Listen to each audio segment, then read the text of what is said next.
it it sort of glowed a bright purple and then went poof.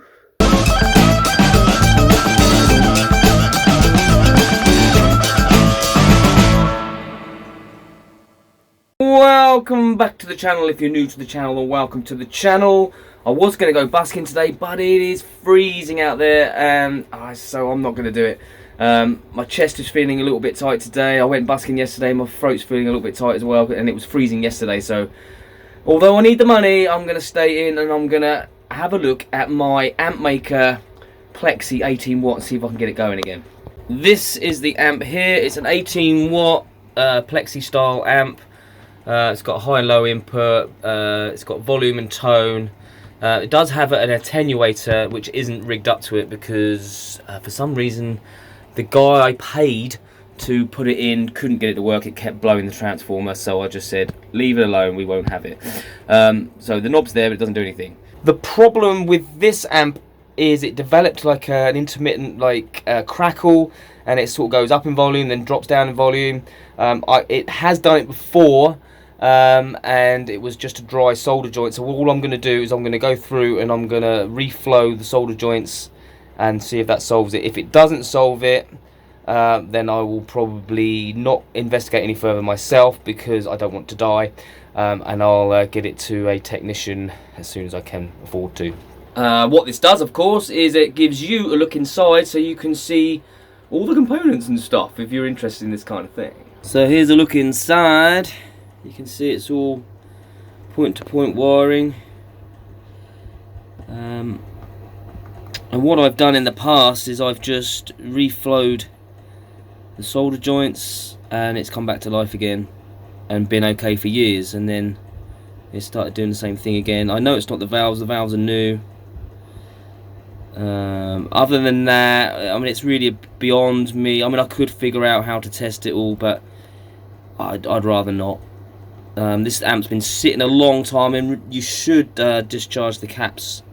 It's been sitting for a long time. It hasn't been used in 6 months, so it should be okay, but I'm going to stay away from the caps anyway. Rightio, so I've reflowed all the solder joints, anything I thought that looked dodgy, checked every single joint, make sure that it's all connected really well, and it all looks okay. I'm just going to, while I'm here and I've got it open, I'm going to just clean these pots out with some contact cleaner, and I'll do the valve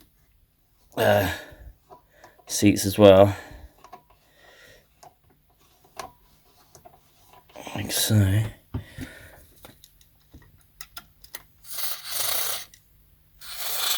Don't need a lot of this stuff. Oh, I mean, it is. These pots are pretty good, in good shape anyway.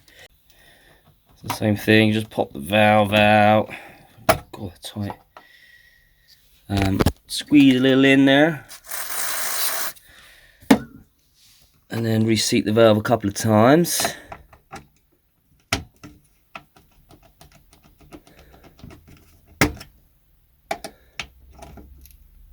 Like that, and do that across them all.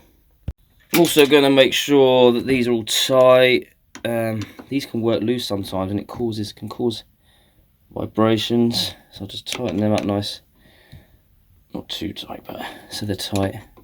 Like I say, I'm not an amp expert at all. I did build this amp from a kit, so I know it pretty well, but this is about as far as I want to go with it. It's basically all I've done is just serviced it, kind of, and if it doesn't behave itself after what I've done there, then I will send it to someone who knows a bit more than me. Well, she's back in the house. See, the guy that I paid to do the attenuator, which couldn't do it, gave it back with 2 of the screws missing as well. Got a nice knob on there that does nothing. So yeah, got to be careful who you get to work on your amps, I think, sometimes. Right, I'm going to go ahead and fire it up, plugged it in, so we got on. I'll leave it on standby for a minute.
did crackle a little bit when I first turned it on. Now it's warming up. It seems to have stopped.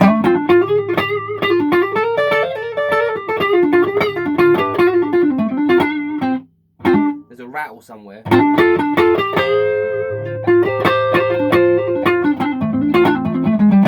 Won't hear it on stage though.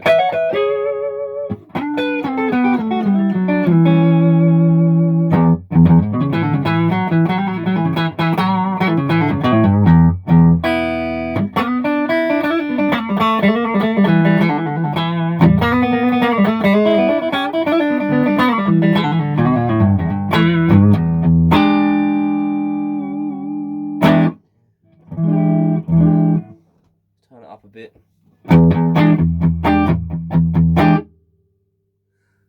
It sounds like there's some feedback. Hear that? Now that tells me I could have a microphonic valve. Let's have a look at that. Alright, so here's the amp out of the box again. Being very careful not to electrocute oneself. But if I tap this valve here, it rings like a bell. That is knackered. If I do that one, it's ringing a little bit, but I think it's because that one's vibrating. So this valve here is no good. So I'm going to swap that one out for one I know is good out of my other amp and see if it makes a difference. So unfortunately you didn't get to see it, but this is the valve I took out of my 5-watt, which has been working perfectly fine, and I put it in the place of the Microphonic one, and it it sort of glowed a bright purple and then went poof, and now dead. So I need to get some new preamp valves. It is, however, working with the other valve back in it.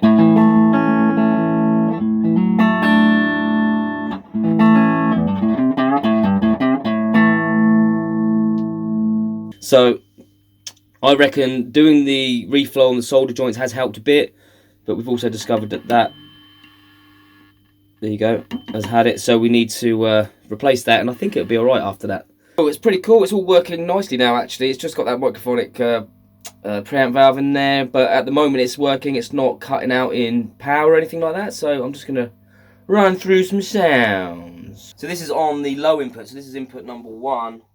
And like I say, this amp just has a volume and tone, that's it. Turn the volume down a bit, turn the volume up a bit, turn the tone down a bit.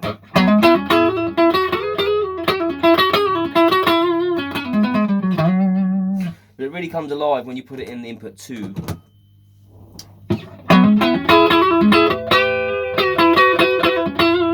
Very Marshall-y.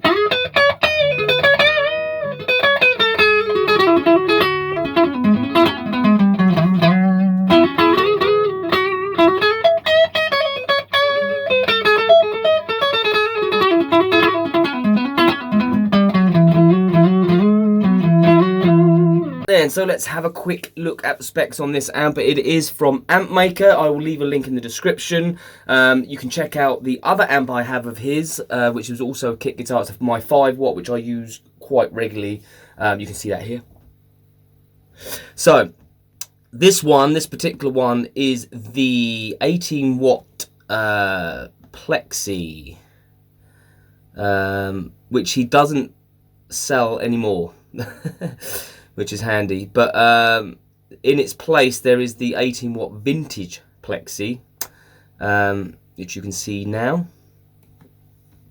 Obviously he's done an upgraded version, so the upgraded version comes with an attenuator, so he's obviously listened to people. It's 18 watts. This one's 18 watts. It's nice and loud, and it's clean, and it's got lots of headroom. It's very vintagey Marshall sounding. The speaker I've got in there is a Celestion 7080, I can't remember, but it's what used to be in the Ashton Viper. I intend to put the vintage 30 in it if I'm going to use it on a full-time basis. So it is a hand-wired turret board, volume and tone, and it's got a 16 ohm output and an 8 ohm output, and that is it. Has 2 power valves, 2 preamp valves. I toured this amp for quite a long time. I really like this amp. It takes the pedal board really well. It's a no fuss, just a valve tone, plug your pedal board in, off you go type of amp. The new one comes with lots of tonal variations. Again, I'll leave it up to you to go and check it out. I'll put the link in the description for you. But in short, it has a VR circuit which lets you dial the fully cranked output down to well under 1 watt, which is really nice. And this is what I tried to do with this. I tried to put an attenuator in it, which was actually one of Amp Maker's attenuator kits. The guy that I got to do it obviously didn't know what he was doing and mucked it up. So eventually I will get someone to wire that in for me. And it has some other goodies as well. This is what I like about Amp Maker, is he does listen to people's comments and suggestions and then upgrades his kits accordingly. So the ones I have are the old ones. I mean, I've had this for 8 years. I think I've had the 5 watt one for over 10 years. So the new ones are improved based on people's suggestions, which is really cool. I think I dig that a lot. The cabinet that it's in isn't actually Amp Maker's himself. It's it's on a tab on his website. It's by a guy called Chris. I should imagine it's called Cabs by Chris. My wife bought me this for my 40th birthday to put this amp in. It's very pretty. It's very nice, but it's not very well made. The Tolex on it's very flimsy. The handle's very flimsy. I haven't took it on the road with it in the cab that often. The colour's starting to bleach out of it as well. It used to be like a real vibrant orange, and now it's starting to go yellow. So not really impressed with the cab, even though it fits the amp perfectly. I don't think it would stand up to vigorous gigging very well. It's pretty much the same quality as the Harley Benton speaker cab that I use, the G12 Vintage 30. It's pretty poor. Ideal for obviously bedroom use and maybe studio use and the odd outing, but I would not take it gigging and expect it to look good for very long. Like I say, I'm not an amp expert, but I can do a basic service like that. When you build these kits, you do learn a bit about it, and because you build it from scratch, you kind of know where everything is and where the problem areas usually are. But like I say, this amp's quite old. It's 8 years old. It's been on the road, and I built it, so the build quality probably isn't the best it could be. Anyway, so I hope this video was helpful and interesting, and if you do like this kind of video, then please like, comment and subscribe. I'd appreciate it. It helps me out in a big way. Give it a thumbs up and all that stuff, and I'll just say this: peace till next time. Cue the jingle. 1, 2, 3, 4. If you like my YouTube show, hit like and comment and get involved. If you dig my vibe, then hit subscribe and never miss an episode of my YouTube show.